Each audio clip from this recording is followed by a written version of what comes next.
Hi guys, welcome to my YouTube channel Unique Bio Classes based on NCERT syllabus.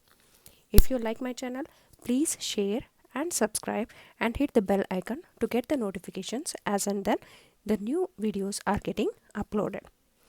Okay, I shall start my today's class. The today's class is based on NEET papers. Okay, so here we are solving NEET previous year question papers. I have started with May 2019. This is especially for those students already who have appeared for theory and waiting for and who all are appearing for NEET examination. Okay, so here we shall start with the May 2019 paper, last year's paper. So I suggest you all that if you carry the textbooks, that is PUC first year and second year textbooks with you all, it will be very easy for you all to know from which line, from which chapter the questions have been asked. It will be easy for you all to answer the questions, and if you do a research on these questions, then you can get some more ideas. Okay, I suggest you all, because in this some questions are from first year and some questions are from second year. So both the textbooks, NCERT textbooks, if you carry with you all, it's very good. Okay, I shall start with the first question. The first question here I have is from the first year, that is grass leaves curl inwards during very dry weather. Is it? Grass leaves will curl in the dry conditions, especially in the summer season. Select the most appropriate reason from the following. Okay, they have given some options. So in that, which might be the correct reason for curling inwards of grass leaves during dry weather conditions? Okay, so in that we have first option is flaccidity of bulliform cells, right? Bulliform cells are also called as motor cells. Okay, the another name of bulliform cells is motor cells. First option they have given about this, flaccidity of bulliform cells. Okay, first as if you are going through these options, if you are carrying your textbooks, then easily you might get the answer, but then too we shall go through in detail about each option and how to choose the answer. Flaccidity of bulliform cells or motor cells, these are present on the epidermis. Hope you remember first year in that anatomy of flowering plant, in that chapter you have this epidermis of monocot plant. Is it? In monocot plants, the epidermis which is present, that epidermis you have two, one is upper epidermis, another one is lower epidermis. Here this bulliform cells are present in the upper epidermis or adaxial surface, okay, bulliform cells are present in the adaxial or upper epidermis of monocot plant. So what is their function? Bulliform cells, their function is storage of water, that it stores water, and one more function is it helps in curling inwards during stress conditions. Okay, bulliform cells, it helps in curling inwards when during stress conditions. Okay, during stress conditions. How does it curls inwards? This is nothing but a one kind of feature which is responsible for which is response to stimuli. It is responding to stimuli. Which one? Bulliform cells. It is responding to the dry conditions, so that it is getting curled, so that leaf will get curled, and that is the reason why grass leaf curl inwards during weather conditions, because of presence of bulliform cells or flaccidity of bulliform cells. Here we are using a term called as flaccidity. Flaccid means soft, shrinked, like that, loose, saggy. These are the different meanings which you can get for flaccidity. Okay, so as we find, the first option is the answer for this question, but we shall go with the next option also. What does it say? Shrinkage of air spaces in spongy mesophyll. Spongy mesophyll, as you have studied about TS of or anatomy of leaf, in that we are having two epidermis, upper epidermis and lower epidermis. There is a vascular bundle and there is a air spaces present in the mesophyll. The spaces which are present in the mesophyll, that spaces are used for exchange of gases, not for storage of water, for exchange of gases.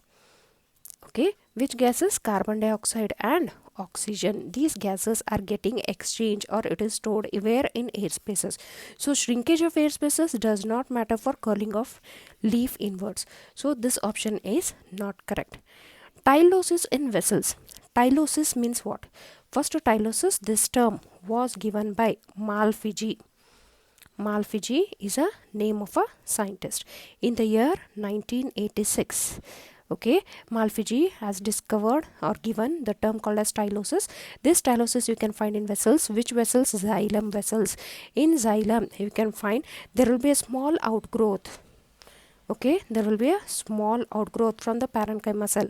This small outgrowth is helpful for forming it is helpful for leakage of water through damaged xylem.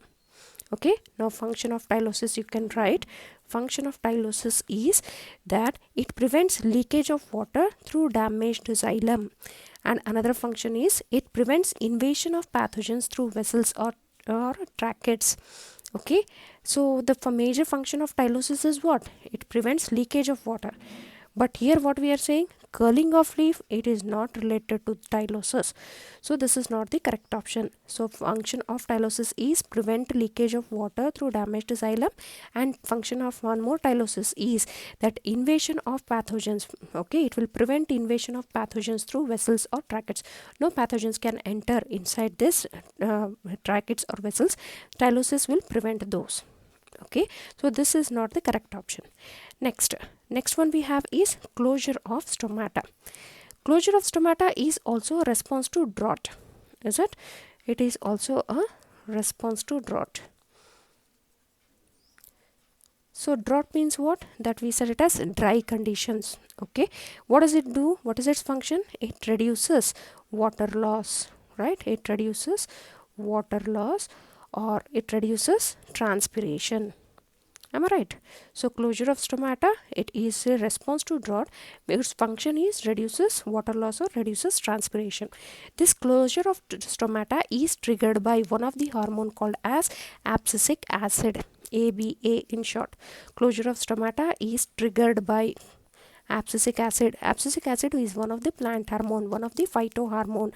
So this hormone is responsible for closing of stomata. Now the closure of stomata is not responsible for curling inwards. Tylosis is also not responsible for curling inwards because its function is to prevent leakage of water through xylem. Shrinkage of air spaces. Air spaces are used for exchange of gases, not for curling. Flaccidity of bulliform cells. Bulliform cells are also called as motor cells, and these cells stores water and it will get curled inwards during stress conditions. So which option is correct? We can say the first option is correct for this question. Okay, then next one, second question. Due to increasing airborne allergens. Allergens are what? Those which cause allergy. Is it? The allergens are those which causes allergy. Allergens and pollutants. Many people in urban areas are suffering from respiratory disorders causing wheezing. Okay, many people in urban areas are suffering from respiratory disorders. These respiratory disorders is causing wheezing. What do you mean by wheezing? Wheezing is nothing but which causes sound, which produces sound while inhaling and exhaling. While exhaling it produces sound. In severe conditions, even in inhaling it produces some kind of sound. So this respiratory disorder is because of allergens and pollutants in urban areas. Okay, so this might be because of inflammation of bronchi and bronchioles. Now you know very well that bronchi and bronchioles are present where? These are the parts present in the lungs. Inflammation is what? Inflammation is nothing but which makes a tissue when it has got infected or it has got some injury, the tissue will get red. Okay, it get a reddish appearance, or it can get swelled. Okay, it can get irritate in that area where it has got injury. For that we call it as inflammation. Inflammation of bronchi and bronchioles. Inflammation of bronchi and bronchioles, that you can find this was a bronchi and these are the bronchioles in the lungs. Okay, if you remember, the bronchioles, when there is an inflammation in this, through bronchi and bronchioles, inhalation and exhalation takes place. When this has been infected, then there is a chances of wheezing sound. Okay, now we have got the answer, but then too we shall see the other options. Proliferation of fibrous tissue and damage of the alveolar walls. Proliferation means what? Okay, it is rapid increase in number or amount of something. okay, multiplying, rapid increase in something, that we call it as proliferation. Proliferation of what is happening? Fibrous tissue. In place of soft tissue, in place of a normal tissue, if fibrous tissue is formed, okay, for that we call it as proliferation of fibrous tissue, and damage to the alveolar walls. Alveolar walls are getting damaged. If you remember, damage to the alveolar walls, we have given it for emphysema.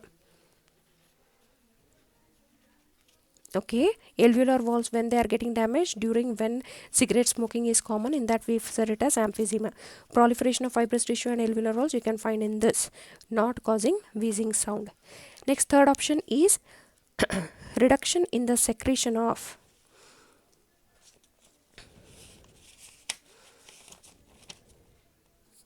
okay, next one you have here is reduction in the secretion of surfactants by pneumocytes. Reduction in the secretion of pneumocytes. Okay, reduction in the secretion of surfactants are the chemicals. Surfactants are the fluid secreted by cells of alveoli. Okay, fluid secreted by cells of alveoli, okay, which causes surface tension of pulmonary wall. So this surfactants, these are the fluids secreted by the alveolar wall, which is causing reduction in the secretion of pneumocytes. So what? This will does not cause a wheezing sound. Okay, it is reducing the secretion of fluid. It is not increasing the secretion of fluid or for secretion of mucus to make that passage block and cause a wheezing sound. So the third option is also not correct. Okay, next, benign growth on mucus lining of nasal cavity. Benign growth on mucus lining of nasal cavity. Benign growth, benign tumor. Okay, it is a kind of tumor in the nasal cavity. Okay, after the nose, what you can find nasal cavity? If there is a formation of tumor, okay, then there might be a wheezing sound. No, this tumor, it is a benign tumor. It is called as sinonasal hemangiomas. Sinonasal hemangiomas. This sinonasal hemangiomas, in common terms, you might have heard that a few of the people in their nasal cavity there is a formation of tissue, formation of mass or a formation of tissue. For that we call it as sinonasal hemangiomas, and you might have heard some of those that growth of bone in the nasal cavity. For growth of bone in the nasal cavity we call it as osteomas. Formation of tissue is called as sinonasal hemangiomas. If in place of tissue bone has been formed, osteomas. Now only in these people whether there is a wheezing sound, no, they does not cause any kind of a wheezing sound. So the correct option is A. Okay, inflammation of bronchi and bronchioles causes respiratory disorder causing wheezing due to inflammation of bronchi and bronchioles. Okay, we shall discuss about the next question. The next question here we have is third one. The ciliated epithelial cells are required to move particles or mucus in a specific direction. Is it ciliated epithelial cells? This one you can find in a 7th chapter, I think. 7th chapter. Okay, in first year, the ciliated epithelial cells are required to move particles or mucus in a specific direction. In humans, these cells are mainly present in, okay, ciliated epithelial cells. As we have discussed this is epithelial cell. It consists of cilia. Cilia's function is to move the particles in one direction. Okay, so where does they are present in humans? In humans, these are present in the fallopian tubes and pancreatic duct. Okay, whether these are present in fallopian tubes and pancreatic duct? No, in the ducts you can find cuboidal epithelium. Cuboidal epithelium is present in ducts. Okay, in ducts and tubes cuboidal epithelium is present. They are talking about ciliated epithelium. So this of fallopian tubes, yes, fallopian tube consists of ciliated epithelium, but pancreatic duct does not have ciliated epithelium. So first option does not comes under this one. Next, eustachian tube and salivary duct, again duct. So it consists of cuboidal epithelium. Eustachian tube, it is present in the ear, which is going to connect middle ear with the pharynx. Okay, and here it does not have ciliated epithelium, it has cuboidal epithelium. Next, bronchioles and fallopian tubes. Yes, fallopian tubes, it consists of cilia, which is helpful for movement of egg, and bronchioles, they also do have cilia, which is helpful for the movement of unwanted particles when it enters into the nasal cavity. Next, bile duct and bronchioles. Bronchioles does have ciliated epithelium but not bile duct. Okay, so these, in this, which option is correct? That is the third option. This was very easy and a direct question. Okay, so only 3 questions I was able to solve. Next few questions I shall go through in my next video. If you like my channel, please subscribe and share, and hit the bell icon so that you can get notifications. Okay, we shall meet in the next video. Stay safe, stay healthy.